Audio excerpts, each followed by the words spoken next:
कल हमने एक क्वेश्चन किया था अब्जॉर्प्शन कॉस्टिंग का, क्वेश्चन नंबर 8, और उसके बाद एक्टिविटी बेस्ड कॉस्टिंग से तारुफ हासिल किया था हमने।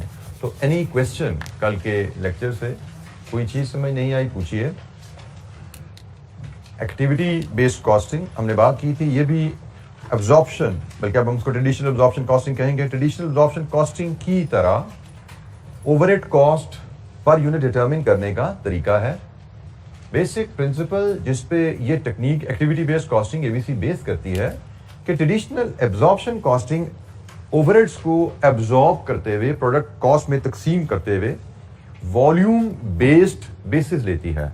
ओवरहेड कॉस्ट पर यूनिट भी वॉल्यूम है, कितने यूनिट्स बने उस हिसाब से ओवरहेड को तकसीम करो, या labour hours, machine hours basis, मतलब जितने आवर्स लगे किसी प्रोडक्ट को बनाने में उस हिसाब से तकसीम करें। सो वॉल्यूम की बेसिस पे ओवरहेड को तकसीम किया जाता है एब्जॉर्प्शन कॉस्टिंग में, ट्रेडिशनल एब्जॉर्प्शन कॉस्टिंग में। लेकिन एक्टिविटी बेस्ड कॉस्टिंग जो फैक्ट रियलाइज करती है कि मॉडर्न डे टेक्नोलॉजी में जो मशीनरी का इस्तेमाल बहुत ज़्यादा होता है प्रोडक्शन में, वहाँ पे ऐसे बहुत से ओवरहेड्स होते हैं जिनका ताल्लुक वॉल्यूम से नहीं होता, जिसकी कल हमने एक छोटी सी एग्जाम्पल, थोड़ी सी केस स्टडी बना के देखी थी। सेटअप कॉस्ट, हमने एक सेटअप कॉस्ट की मिसाल लेके देखी थी कि अब दोनों प्रोडक्ट्स, एक प्रोडक्ट के 10,000 यूनिट्स बने हैं, एक के 2,000 यूनिट बने हैं, तो अगर इनको हम आवर्स बेसिस पे, इनमें सेटअप कॉस्ट अगर हम एक आइडेंटिफाई करें ओवरहेड की आइटम, अगर इस सेटअप कॉस्ट को हम आवर्स की बेसिस पे तकसीम करने जाते हैं तो टोटल 1,20,000 आवर्स में से 1,00,000 प्रोडक्ट ए पे लगे हैं, 20,000 प्रोडक्ट बी पे लगे हैं। हम इस बेसिस पे तकसीम करें तो प्रोडक्ट ए के से ओवरहेड्स आते हैं 166,667 और प्रोडक्ट बी के से आते हैं 333।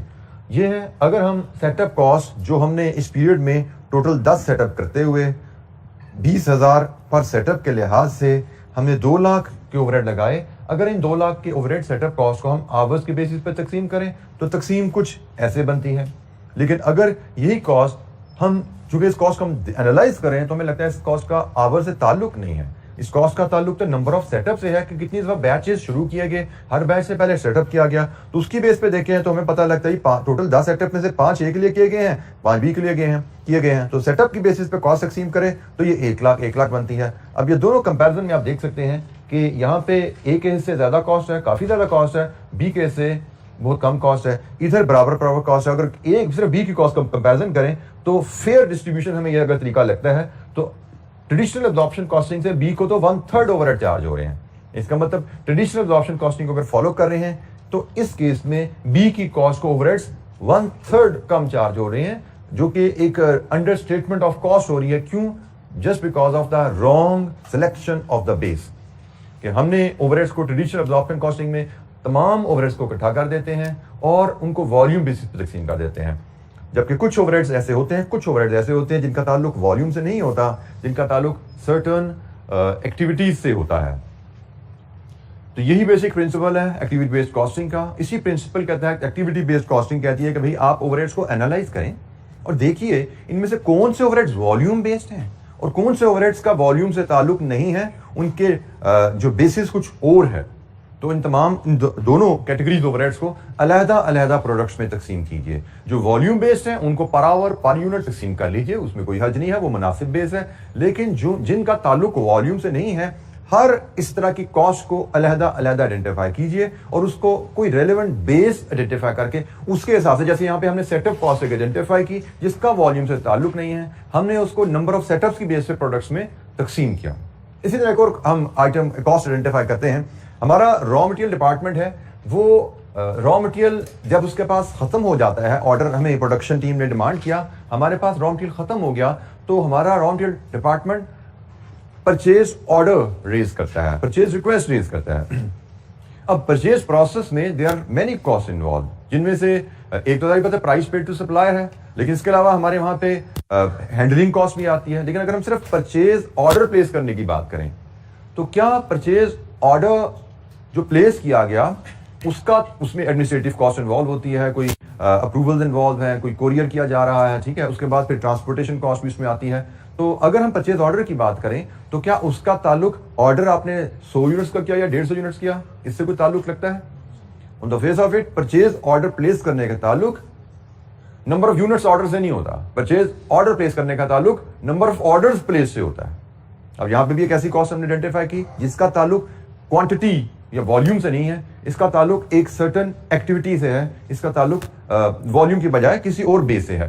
तो इसी तरह हमें डिफरेंट बेसिस अवेलेबल होती हैं जिनमें कुछ वॉल्यूम बेसिस होंगी, कुछ अदर बेसिस होंगी। हमें हर कॉस्ट को पहले तो हमें ओवरहेड एब्जॉर्प्शन में एक ही बेस दी जाती थी या मैक्सिमम डिपार्टमेंट वाइज बेस अलग होती थी। डिपार्टमेंट ए की मशीन आवर ले लें, डिपार्टमेंट बी की लेबर आवर ले लें, लेकिन होती वॉल्यूम बेस थी।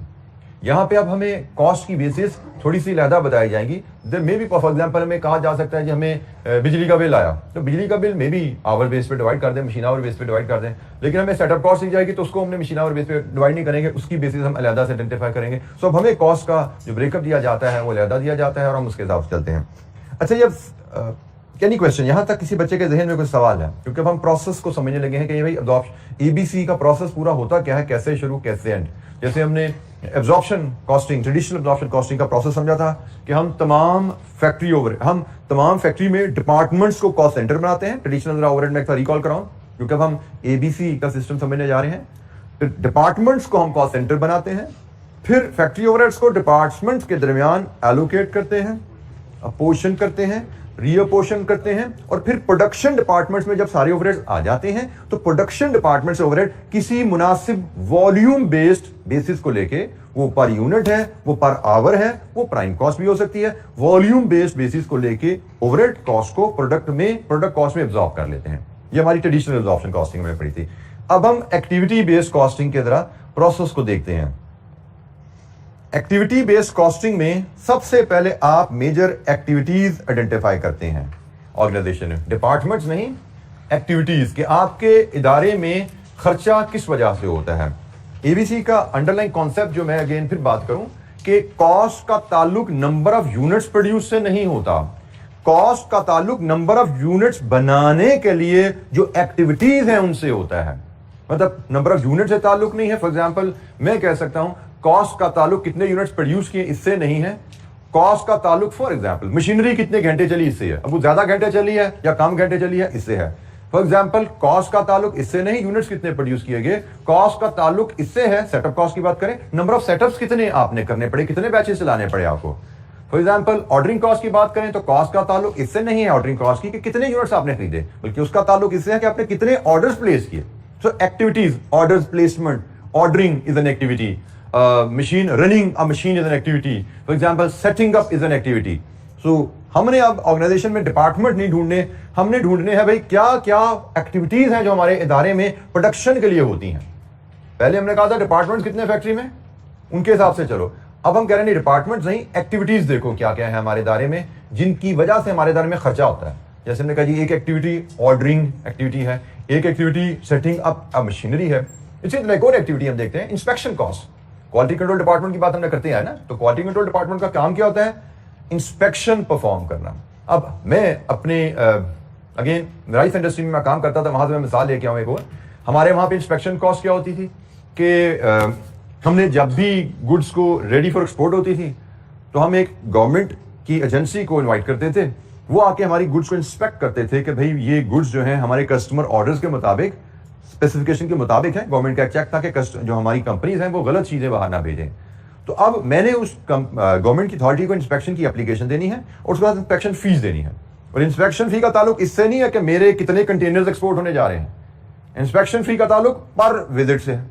तो जैसे इंस्पेक्शन एक्टिविटी, अब इंस्पेक्शन एक्टिविटी का ताल्लुक number of units, number of containers exported से नहीं है, नंबर ऑफ इंस्पेक्शन विजिट से है। तो इसी तरह कहा जा रहा है यहाँ पे जी एक्टिविटी बेस्ड कॉस्टिंग में आप जो चलाते हैं कि पहले आप एक्टिविटीज आइडेंटिफाई करें जिन एक्टिविटीज की वजह से आपकी कॉस्ट इनकर होती है। जैसे मैंने डिफरेंट एक्टिविटीज आपको बोली कि ऑर्डरिंग इज एन एक्टिविटी जिसकी वजह से आपकी कॉस्ट इनकर होती है, setting up plant for every new batch this is an activity जिसके लिए आप खर्चा करते हो, इंस्पेक्शन आप इज एन एक्टिविटी जिसकी वजह से आपको खर्चा करना पड़ता है जब भी आपकी goods ready for may be shipment है, आपकी प्रोडक्शन टीम, आपकी इंस्पेक्शन टीम आती है, वो इंस्पेक्ट करती है, ओके करती है, फिर गुड्स आपकी शिपमेंट होती है, आपके फैक्ट्री प्रोडक्शन हॉल से बाहर निकलती है, वो डायरेक्ट कस्टमर को जाए जो गोदाम में जाए, लेकिन प्रोडक्शन हॉल से रेडी होकर बाहर वो चीज आएगी जो इंस्पेक्शन टीम आके विजिट करके ओके कर देगी ये बैच ओके है।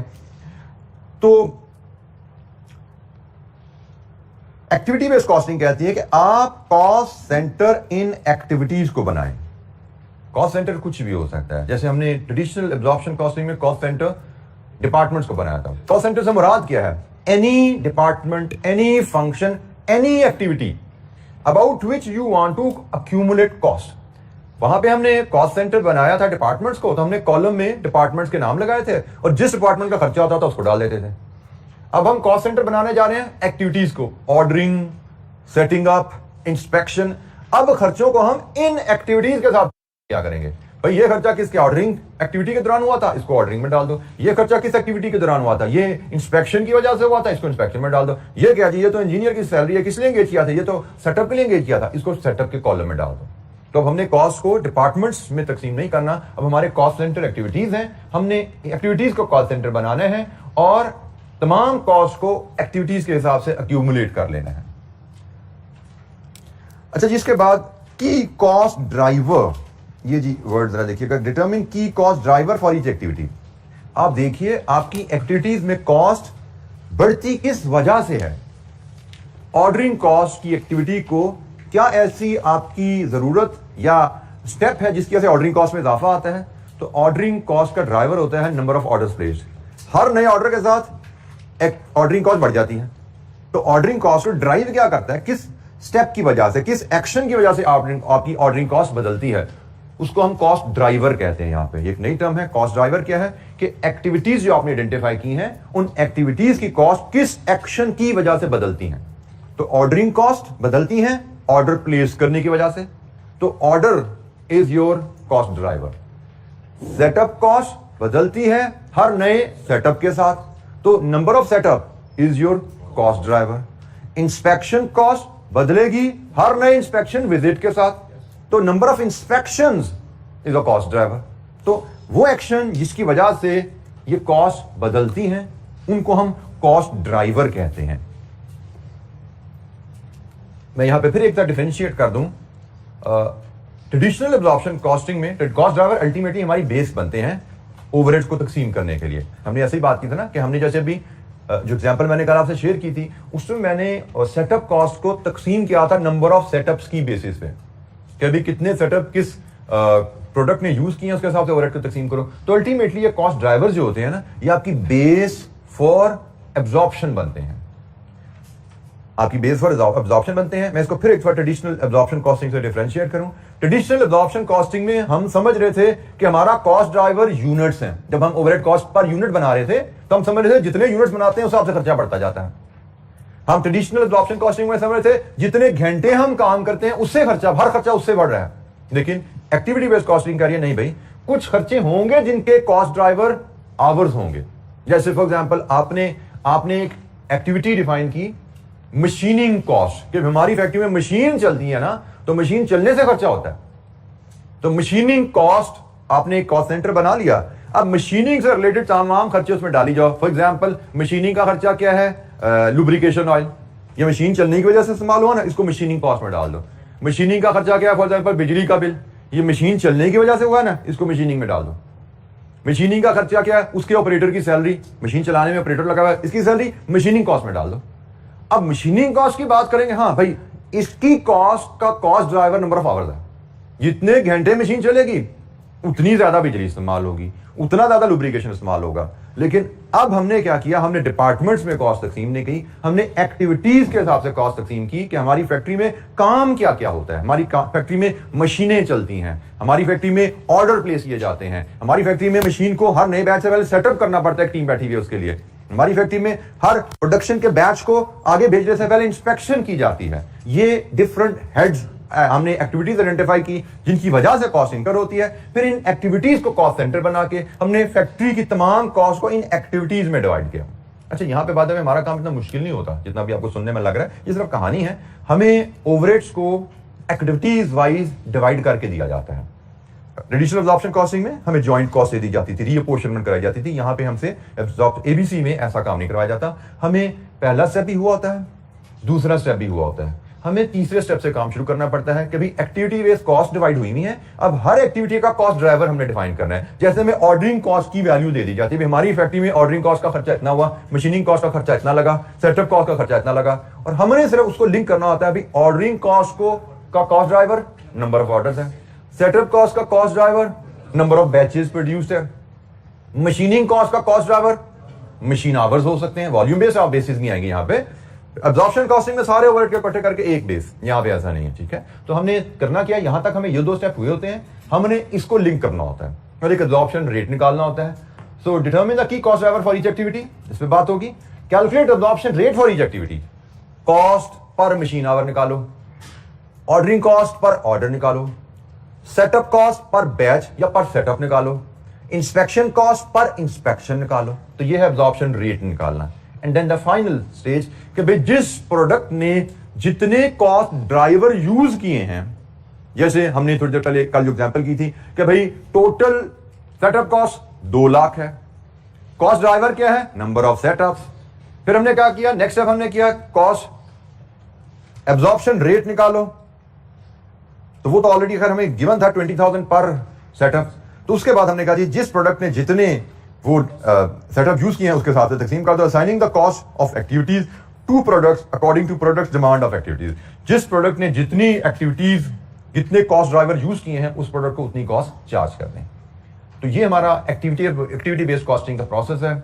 I repeat again, step number 1 हमें हुआ मिलता है, स्टेप नंबर 2 हमारे लिए परफॉर्म हुआ होता है, हमें थर्ड स्टेप से काम शुरू करना होता है जिसमें हम कॉस्ट को कॉस्ट ड्राइवर से लिंक करके रेट निकालते हैं और on the basis of cost driver consumed by each product, her product को उसका हिस्सा, मशीनिंग कॉस्ट ए को कितनी जानी है, बी को कितनी जानी है, जितने मशीन आवर कंज्यूम किए उसके हिसाब से डाल दो।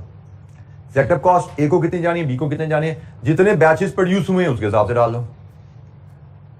इंस्पेक्शन कॉस्ट ए को कितनी जानी है, बी को कितनी जानी है, जितनी इंस्पेक्शन प्रोडक्ट ए की हुई हैं, जितनी इंस्पेक्शन प्रोडक्ट बी की हुई हैं उसके हिस्से से तकसीम कर दो कॉस्ट। सो हर कॉस्ट को हम, हर ओवरहेड कॉस्ट को हम डिफरेंट बेस से तकसीम करेंगे। वहां पे हम कॉस्ट को डिपार्टमेंट्स में तकसीम करके डिपार्टमेंट की बेसिस अलग करते थे। कोई डिपार्टमेंट पर मशीन आवर था, कोई डिपार्टमेंट पर लेबर आवर था, लेकिन वो सारे का सारे वॉल्यूम बेस थे, वॉल्यूम पे। यहां पे हम हर एक्टिविटी की कॉस्ट को अलग करते हैं, वहां से प्रोडक्ट में एब्जॉर्ब करते हैं। लेकिन यहां पे कुछ बेसिस एब्जॉर्प्शन वॉल्यूम बेस्ड होंगी और कुछ बेसिस कॉस्ट ड्राइवर बेस्ड होंगी। सारी बेसिस यहां पे वॉल्यूम बेस्ड नहीं है। ट्रेडिशनल एब्जॉर्प्शन कॉस्टिंग में सारी बेसिस वॉल्यूम बेस्ड होती हैं। यूनिट्स हैं या आवर्स हैं या इवन प्राइम कॉस्ट है, वो भी वॉल्यूम बेस्ड है। जितने ज्यादा यूनिट्स होंगे उतनी ज्यादा प्राइम कॉस्ट हो जाती है ना, मतलब उसका ताल्लुक भी वॉल्यूम से, यूनिट से ही बनता है। जी जनाब, एक्टिविटी बेस्ड कॉस्टिंग, कोई सवाल? हमने प्रोसेस समझा, किसी बच्चे को इस प्रोसेस के समझने में कोई दिक्कत? जी अच्छा, ये एक इलस्ट्रेशन हम देखते हैं। इस इलस्ट्रेशन में हम देखेंगे कि न्यूमेरिकली कि एब्जॉर्प्शन कॉस्टिंग और एबीसी का डिफरेंस, क्योंकि इलस्ट्रेशन हम करेंगे इसमें दोनों मेथड आई बिलीव हम अप्लाई करने जा रहे हैं।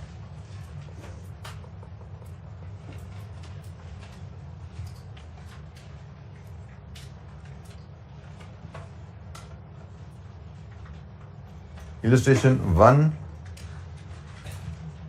ये जी कूपलैन लिमिटेड, इसकी रिक्वायरमेंट क्या है?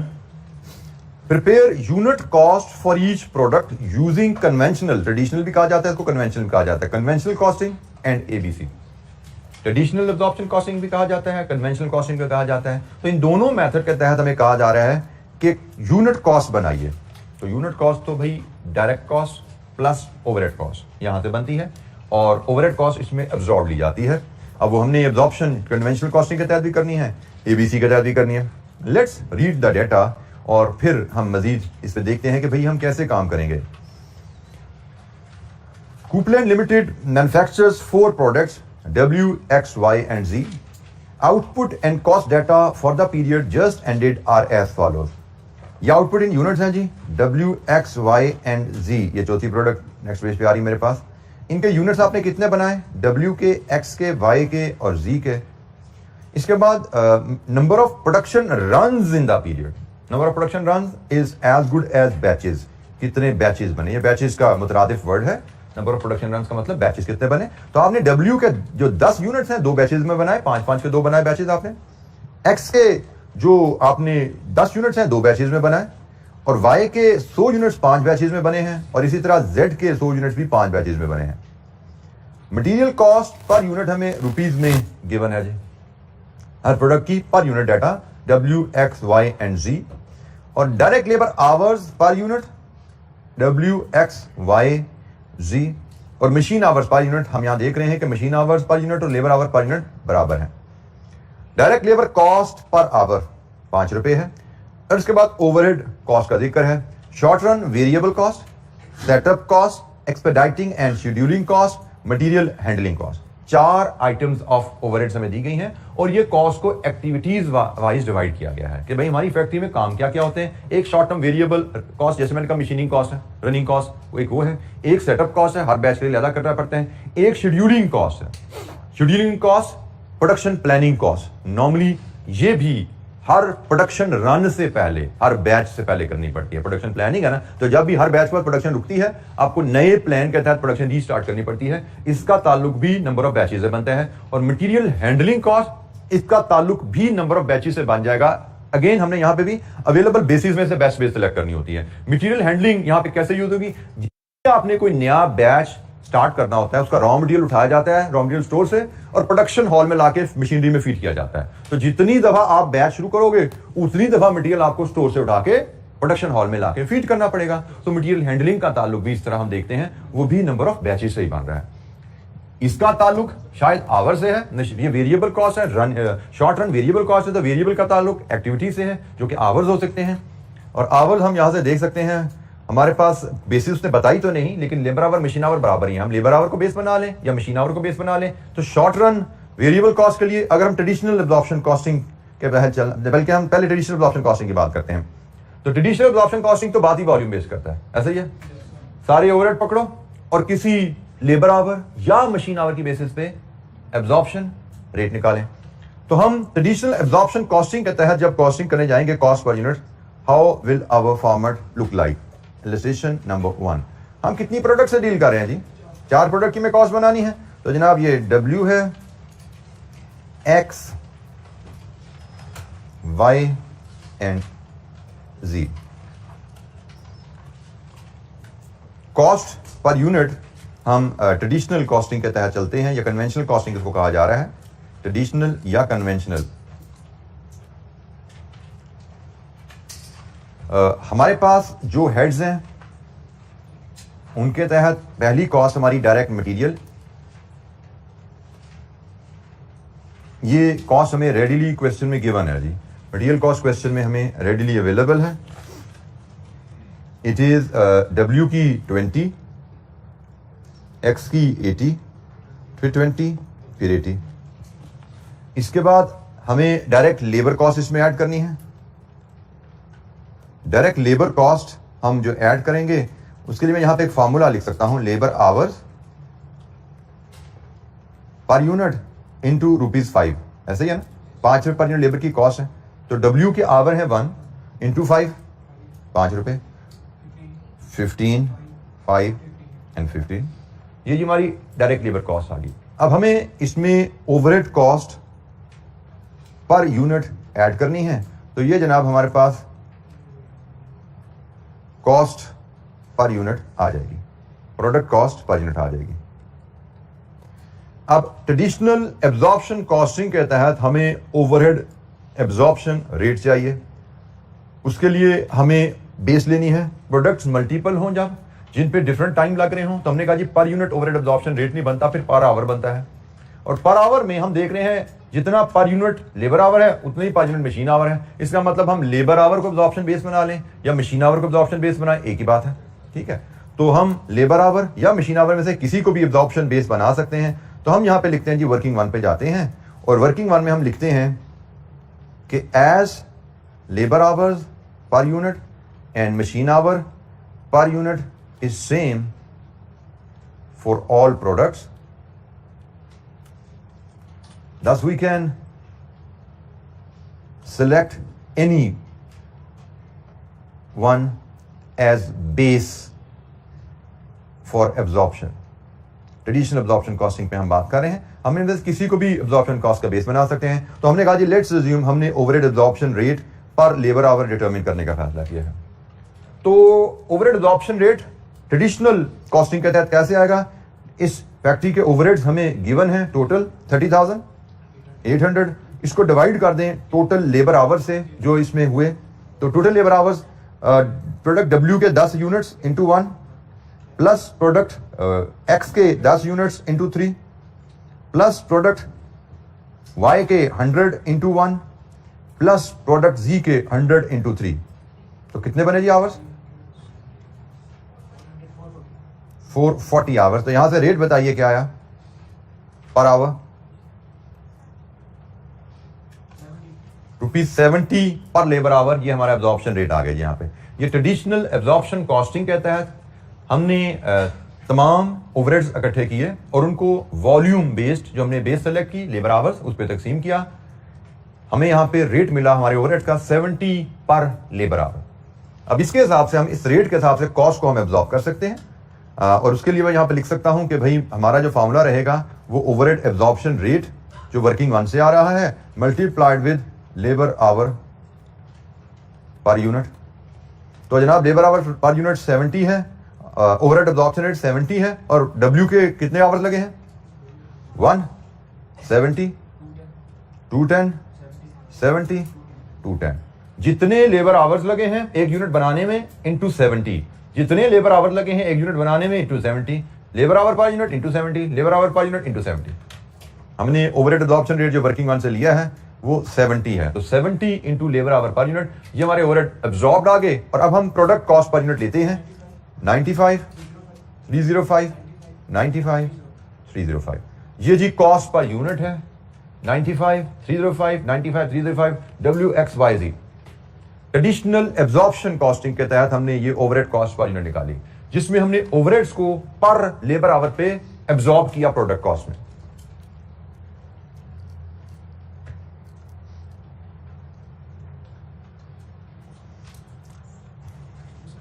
जी बेटा,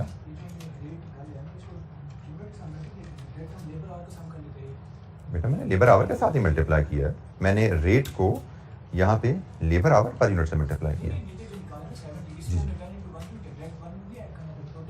बेटा ये मेरे टोटल ओवरहेड्स हैं टोटल प्रोडक्शन के लिए। तो टोटल प्रोडक्शन तो 10 units of X, 10 units of Y, 100 units of W X Y and Z। तो मुझे 30,800 का खर्चा इन यूनिट्स की प्रोडक्शन पे आया ना, तो मुझे इन यूनिट्स की आवर्स लेने हैं। ये तो एक यूनिट का टाइम है, ये एक यूनिट का टाइम, मैंने एक यूनिट थोड़ी बनाया। W X Y Z का कोई एक एक यूनिट बनाया मैंने, ये एक एक यूनिट का खर्चा तो नहीं है, ये तो टोटल प्रोडक्शन का खर्चा है। ठीक है, तो हम टोटल प्रोडक्शन पे कितना टाइम लगेगा वो लेते हैं। जी एनी क्वेश्चन, कोई सवाल? ट्रेडिशनल एब्जॉर्प्शन कॉस्टिंग के तहत overhead cost per unit calculate करना ये हम पहले सीख चुके हैं, हमें इसमें कोई चैलेंज नहीं है। अच्छा, जब हम अब बात करेंगे एबीसी की, तो एबीसी में ये वैल्यूज तो सेम है, इनमें तो कोई फर्क नहीं है। और अगर मैं थोड़ा सा स्मार्टली काम करना चाहूँ टाइम सेव करने के लिए, मैं यहां पे एक सब टोटल भी डाल सकता हूं प्राइम कॉस्ट का 25 95 25 95। ठीक है, प्राइम कॉस्ट तो सेम है ना। हम जो एक्टिविटी बेस्ड कॉस्टिंग की बात कर रहे हैं और ट्रेडिशनल एब्जॉर्प्शन कॉस्टिंग की बात कर रहे हैं, वो फर्क तो डालता है इसकी कैलकुलेशन में। ठीक है, तो अब जब मैं जाता हूं नेक्स्ट पार्ट के लिए जिसमें मैं एबीसी को यूज करना चाहता हूं, तो उसमें भी इसी तरह 4 कॉलम तो बनेंगे। पहले W X Y Z,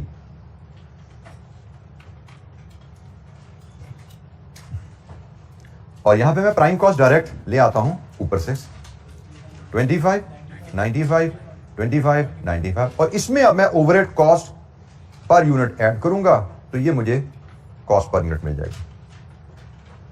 ठीक होगा, ये प्रोडक्ट कॉस्ट पर यूनिट मुझे यहां से मिल जाएगी।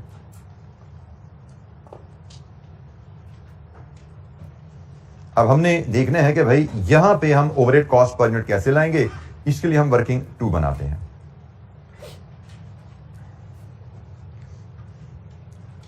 अब हमने कॉस्ट को तकसीम करना है प्रोडक्ट्स में कॉस्ट ड्राइवर की बेसिस पे।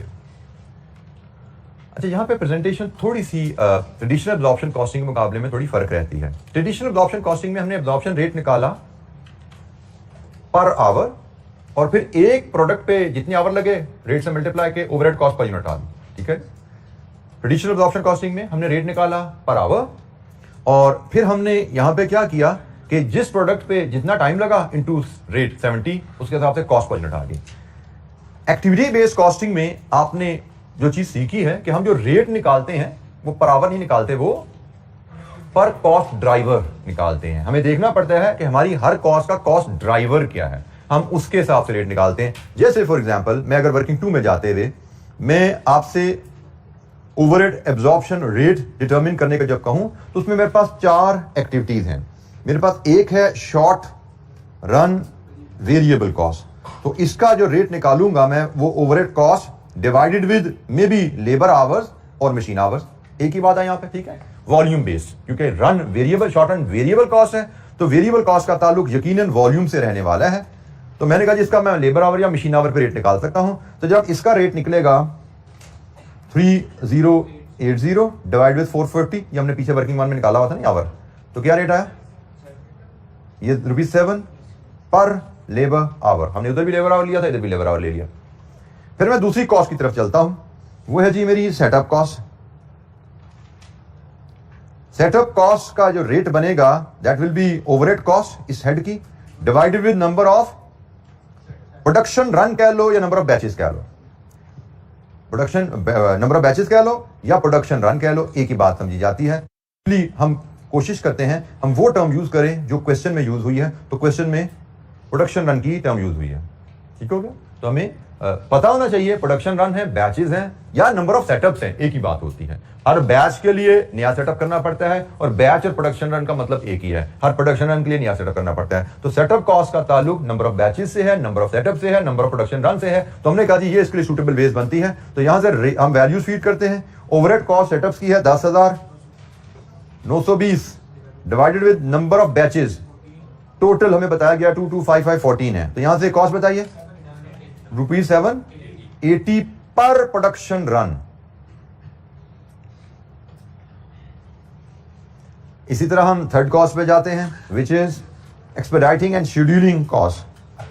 एक्सपेडाइटिंग एंड शेड्यूलिंग कॉस्ट, इसका तरीका होगा जी ओवरहेड कॉस्ट डिवाइडेड विद, ये भी नंबर ऑफ प्रोडक्शन रन पे जाएगी, क्योंकि हमें जो अवेलेबल बेसिस हैं उनमें ये भी नंबर ऑफ प्रोडक्शन रन पे ही जाती है। 9100 डिवाइड विद 14 ₹60 पर 63 650 सॉरी जी 650 पर प्रोडक्शन रन। और आखिरी कॉस्ट मटेरियल हैंडलिंग कॉस्ट, हमने इसके लिए भी बेसिस देखी तो हमें इसके लिए भी सूटेबल बेस प्रोडक्शन रन ही नजर आ रही है, मशीन हैंडलिंग कॉस्ट। तो ये होगा जी इसकी overhead cost divided with number of production runs, it is 7700 divided with 14, 550 rupees पर प्रोडक्शन रन। अच्छा जी, हमने हर कॉस्ट का अलहदा कॉस्ट ड्राइवर आइडेंटिफाई किया। शॉर्ट रन वेरिएबल के लिए हमें लगा जी वॉल्यूम बेस्ड आवर्स हैं, बाकी तमाम कॉस्ट के लिए हमारे पास जो सूटेबल कॉस्ट ड्राइवर था that was number of batches या नंबर ऑफ प्रोडक्शन रन, हमने उसके साथ रेट निकाल लिया। अब यहां से ये कॉस्ट तो फिर पर यूनिट ली जा सकती है कि 1 घंटा लगा ₹7, 3 घंटे लगे ₹21, लेकिन ये कॉस्ट यहां से पर यूनिट नहीं ली जा सकती, ठीक हो गया। ये कॉस्ट यहां से पर यूनिट नहीं ली जाती, तो इसलिए हम यहां पे करते क्या हैं, हम जो काम करते हैं ये जो ओवरहेड्स हैं इनको हम टोटल बेसिस पे तकसीम कर लेते हैं। टेबल लगभग वैसा ही हम बना लेते हैं जैसा हम बनाते थे अपोर्शनमेंट के लिए, जैसे हम बनाते थे अपोर्शनमेंट के लिए। हम हर हेड की टोटल कॉस्ट पकड़ते हैं, हर हेड की टोटल कॉस्ट पकड़ते हैं, बेसिस हमारे पास अवेलेबल हैं, उन बेसिस को लेके हम इसको W, X, Y, Z 4 product में तकसीम करते हैं। जैसे हमने कहा जी पहली हमारी जो कॉस्ट है that is short run variable cost, जिसकी टोटल वैल्यू है 3080। इसको हम तकसीम करना चाहते हैं लेबर आवर की बेसिस पे, ऐसे ही है। और लेबर आवर की बेसिस पे इसको जब हम तकसीम करते हैं तो हम वर्किंग 1 की मदद से हेल्प लें अगर, तो वर्किंग 1 से मैं अगर यहां से मैं रेशियो उठा के लाऊं तो लेबर आवर की रेशियो क्या जी 10, 30, 100, 300, ऐसे ही है। लेबर की रेशियो मेरी जो बनती है W पे लगे हैं 10 hours, 30 hours, 100 hours, and 300 hours. ये जी मेरी बेसिस हैं।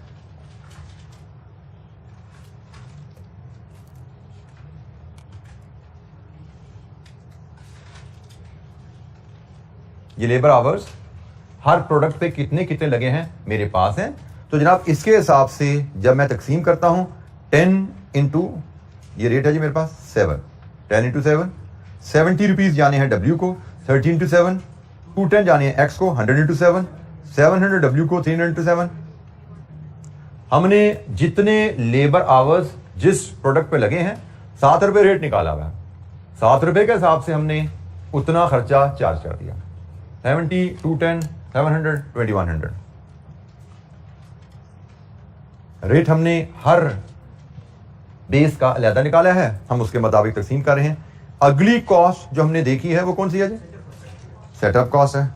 सेटअप कॉस्ट की बेसिस हमने निकाली है जी नंबर ऑफ प्रोडक्शन रन्स, और प्रोडक्शन रन्स हमें यहां पे बताए गए हैं जी 2, 5 एंड 5, और इसका भी रेट हमने यहां पे निकाला हुआ जी 780। सेटअप कॉस्ट 780 पर प्रोडक्शन रन। तो 780 इंटू 2 1560, 1560, 3900, 3900। ये हमने सेटअप कॉस्ट को भी तकसीम कर दिया। नंबर ऑफ प्रोडक्शन रन हमें गिवन है क्वेश्चन में, और कॉस्ट पर प्रोडक्शन रन हमने निकाली भी है 780। तो 780 अब्जॉर्प्शन रेट है हमारा, और जिस प्रोडक्ट ने जितनी एक्टिविटीज, जितने कॉस्ट ड्राइवर कंज्यूम किए हैं, टोटल 14 प्रोडक्शन रन थे। जिस प्रोडक्ट ने जितने प्रोडक्शन रन कंज्यूम किए हैं उसकी बेसिस पे हमने सेटअप कॉस्ट को तकसीम कर दिया। Next cost expediting and scheduling. यहां पे टोटल कॉस्ट हम लिखना भूल गए, 10,920 है। यहां पे अब आपकी एक्सपेडाइटिंग शेड्यूलिंग 9100 है। बेसिस इनकी भी यही रहने वाली हैं, इसको हम दोबारा लिखने की जरूरत नहीं है। अगली कॉस्ट हमारी मटेरियल हैंडलिंग है। दोबारा हमें बेस लिखने की जरूरत नहीं, क्योंकि बेस बदल नहीं रही। हमने कहा जी सेम बेस है, मटेरियल हैंडलिंग 7700 है। तो अब हमें करना क्या है? एक्सपेडाइटिंग शेड्यूलिंग के लिए 2 इंटू 650। एक्सपेडाइटिंग शेड्यूलिंग का रेट 650 है, सो 2 इंटू 650 1300, 3250, 3250। और मटेरियल हैंडलिंग की कॉस्ट पर एक्टिविटी 550 है, तो 550 इंटू 2 1100, 1100, 2750, 2750। लीजिए जी, ये हमारे जो ओवरहेड थे टोटल 30,800, ये हमने प्रोडक्ट्स में तकसीम कर दिए। ये हमने प्रोडक्ट्स में तकसीम कर दिए। तो बताइए जनाब डब्ल्यू के इससे टोटल कितना आया? 430, 4170 जी, 600,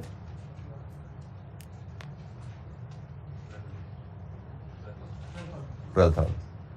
ये हमने टोटल 30,800 को प्रोडक्ट्स में तकसीम कर दिया है। प्रोडक्ट्स में तकसीम कर दिया है based on cost driver consumed by each product. हमने हर कॉस्ट का ड्राइवर आइडेंटिफाई किया।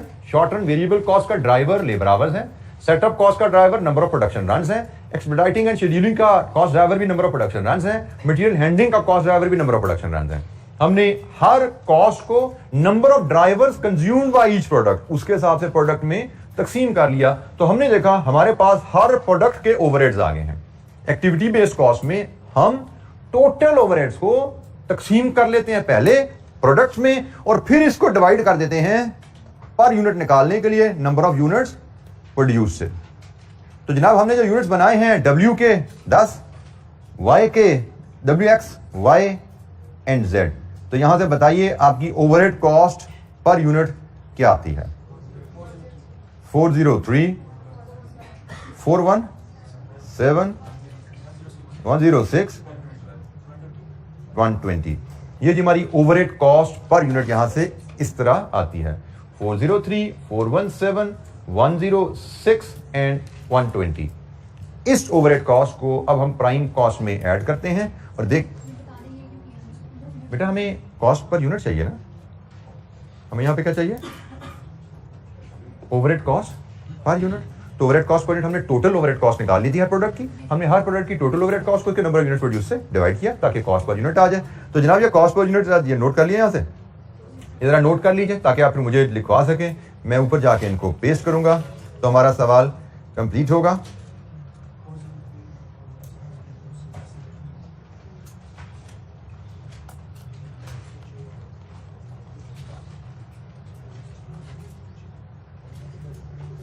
403, 417, 106, 120 और कॉस्ट पर यूनिट 428, 512, 131, 215। लीजिए जी, ये कॉस्ट पर यूनिट बनती है आपकी अगर आप एबीसी से चलें, और यहां पे ये कॉस्ट पर यूनिट आ रही है अगर आप ट्रेडिशनल कॉस्टिंग से चलते हैं। You can see the difference, 95 versus 428, 305 versus 512, 95 versus 131 and 305 versus 215। Her cost में डिफरेंस है, और ये एनालिसिस इन कॉस्ट का अगर हम देखना चाहें, ये जो हम डिफरेंस देख रहे हैं, तो मैं सोल्यूशन में इसका कंपैरिजन भी बनाया गया है for discussion purposes, for elaboration purposes. वो ये आ रहा है, ये आपका समरी है जो हमने अभी रिजल्ट हासिल किए। कन्वेंशनल कॉस्टिंग के तहत कॉस्ट पर यूनिट क्या है और एबीसी के तहत कॉस्ट पर यूनिट क्या है। डिफरेंस पर यूनिट में कितना आ रहा है। एबीसी के तहत 333 रुपीज पर यूनिट कॉस्ट ज्यादा आ रही है, एबीसी के तहत 207 कॉस्ट पर यूनिट ज्यादा आ रही है, एबीसी के तहत 30 रुपीज कॉस्ट पर यूनिट ज्यादा है, एबीसी के तहत 90 रुपीज कॉस्ट पर यूनिट कम है। और टोटल जो प्लस माइनस हो रहा है वो ये है। प्रोडक्ट में डब्ल्यू की कॉस्ट में अगर हम उसको नंबर ऑफ यूनिट से मल्टीप्लाई कर दें, ये 10 यूनिट्स हैं, ये 10 यूनिट्स हैं, ये 100 है और ये भी 100 है, तो ये टोटल कॉस्ट में प्रोडक्ट में इतना प्लस माइनस आ जाता है। तो ये जनाब एक्टिविटी बेस्ड कॉस्टिंग की कहानी है। ओवरहेड ट्रेडिशनल एब्जॉर्प्शन कॉस्टिंग के तहत हम आसानी से एब्जॉर्प्शन रेट पूरे ओवरहेड को इकट्ठा किया हमने, और एब्जॉर्प्शन रेट पर आवर निकाल लिया। पर आवर रेट को हमने फिर मल्टीप्लाई कर दिया hour used by each product, उसके हिसाब से हम आसानी से ओवरहेड कॉस्ट पर यूनिट पे पहुंचते हैं इस तरह। लेकिन एबीसी में हम direct overhead cost per unit नहीं पहुंच पाते। एबीसी में हमेशा हम पहले टोटल ओवरहेड कॉस्ट को प्रोडक्ट्स में तकसीम किया करेंगे बेसिस के मुताबिक, जो कि कॉस्ट ड्राइवर होंगे। हम बेसिस के मुताबिक, कॉस्ट ड्राइवर के मुताबिक रेट निकाल के हम टोटल हर हेड की, हर एक्टिविटी की कॉस्ट को नंबर ऑफ कॉस्ट ड्राइवर की बेसिस पे तकसीम कर देंगे प्रोडक्ट्स में। यहां से हमें मिला करेगा total overhead cost for each product. Her product की टोटल ओवरहेड कॉस्ट मिल जाया करेगी, और यहां से फिर हम यूनिट्स प्रोड्यूस से डिवाइड करके कॉस्ट पर यूनिट पे आया करेंगे। एबीसी में ओवरहेड कॉस्ट पर यूनिट हम हमेशा इसी तरीके से निकाला करेंगे। ट्रेडिशनल एब्जॉर्प्शन कॉस्टिंग में या हमें overhead cost per unit direct मिलेगी, ओआर हमारा पर यूनिट भी आ सकता है, या ओआर पर आवर मिलेगा, तो एक यूनिट में कितने घंटे लगे, ओवरहेड कॉस्ट पर यूनिट आ गए। यहां पे हमारा जो एब्जॉर्प्शन रेट निकलता है वो एक्टिविटी के ऊपर निकलता है, एक्टिविटी के बेसिस पे ओवरहेड प्रोडक्ट्स में डिवाइड होंगे, और फिर total cost of each product divide with unit produce, इस तरह हम कॉस्ट पर यूनिट लिया करेंगे। ये एक वर्किंग का मेन डिफरेंस है। बाकी लॉजिक लगभग तकरीबन वैसे ही रहती है। अगर आपने ट्रेडिशनल एब्जॉर्प्शन कॉस्टिंग को समझा हुआ है तो एबीसी यही है। अब इसके बाद हमें सिर्फ प्रैक्टिस करनी होगा। क्या यहाँ पे कॉस्ट ड्राइवर एक लेबर आवर से, एक नंबर ऑफ सेटअप से आगे चलेंगे, 3 कॉस्ट ड्राइवर हो जाएंगे, 4 कॉस्ट ड्राइवर हो जाएंगे, बट प्रोसेस यही रहेगा। एक्टिविटी बेस्ड कॉस्टिंग की डिस्कशन इतनी ही है, लर्निंग इतनी है, आगे अब हमने प्रैक्टिस ही करनी है। कुछ हम एक आध बेसिक इलस्ट्रेशन करेंगे, एक दो हम कंप्रीहेंसिव क्वेश्चन देख लेंगे जो हमें क्वेश्चन बैंक में हमारे पास अवेलेबल है। लर्निंग का काम हमारा यहाँ पे कंप्लीट हो चुका है। जी कोई सवाल यहाँ तक, कोई चीज समझ नहीं आई, पूछिए।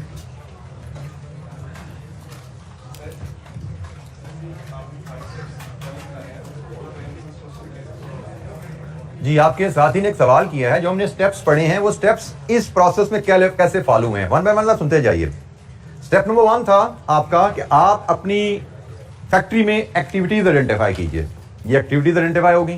स्टेप नंबर 2 था इन एक्टिविटीज से रिलेटेड सारी कॉस्ट को इकट्ठा कर लीजिए, हर एक्टिविटी की कॉस्ट। ये क्वेश्चन में हमें गिवन है, मैंने आपको ये कहा था स्टेप नंबर 1 और 2 तो क्वेश्चन परफॉर्म करके देगा। हमारा काम क्या होगा स्टेप नंबर 3 से, कि हम हर एक्टिविटी का कॉस्ट ड्राइवर आइडेंटिफाई करें। Labour hours, number of setup, ये कॉस्ट ड्राइवर आ गए। फिर स्टेप नंबर 4, हर कॉस्ट ड्राइवर का रेट निकालें, एब्जॉर्प्शन रेट, ये एब्जॉर्प्शन रेट आ गए कॉस्ट ड्राइवर पे। और लास्ट स्टेप कि इन एक्टिविटी कॉस्ट ड्राइवर की कंजम्पशन को लेके और रेट को लेके ओवरहेड को प्रोडक्ट्स में तकसीम कर दीजिए, ओवरहेड को प्रोडक्ट्स में एब्जॉर्ब कर लीजिए, और यहां से overhead cost per unit determine कर लीजिए। ठीक है, ये 5 स्टेप्स हमारे सारे के सारे यहां नजर आ रहे हैं।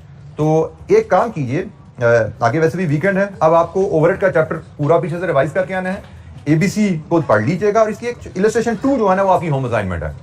इलस्ट्रेशन 3 और आगे क्वेश्चन नंबर 1 और 3 मैं आपको बता देता हूं मेरी क्लास का एजेंडा क्या रहेगा।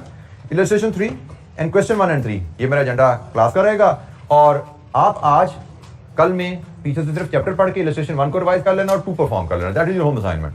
तो उसके बाद जब 1 और 3 जब हम आएंगे नेक्स्ट लेक्चर में ये मैं जब 1-2 लेक्चर में हम ये कवर कर लेंगे, थोड़ा क्वेश्चन नंबर 2 को भी अटेम्प्ट करना चाहे तो कर सकते हैं। अदरवाइज कोई बच्चा ज्यादा एम्बिशियस है, सारे सवाल करना चाहे, मोस्ट वेलकम, क्योंकि आगे लर्निंग में फिर बोलना नहीं है, सिर्फ एक्टिविटीज है, हमने रिवीजन करनी है क्लास में कि भाई जो बात सीखी थी ये देखो यहाँ पे भी ऐसे ही अप्लाई हो रहा है, यही असूल है यहाँ पे अप्लाई हो रहे हैं, ठीक है। तो कोई एम्बिशियस बच्चा सारे सवाल करना चाहे, most welcome, you have the capacity, आपके पास, you have the knowledge, I should say, you have the knowledge to do it, करना चाहे जरूर कीजिए, लेकिन I will spend some more time in the class इंशाअल्लाह। तो आज के लिए इतना ही, बाकी इंशाअल्लाह नेक्स्ट वीक मिलेंगे। अल्लाह हाफिज, अस्सलाम वालेकुम।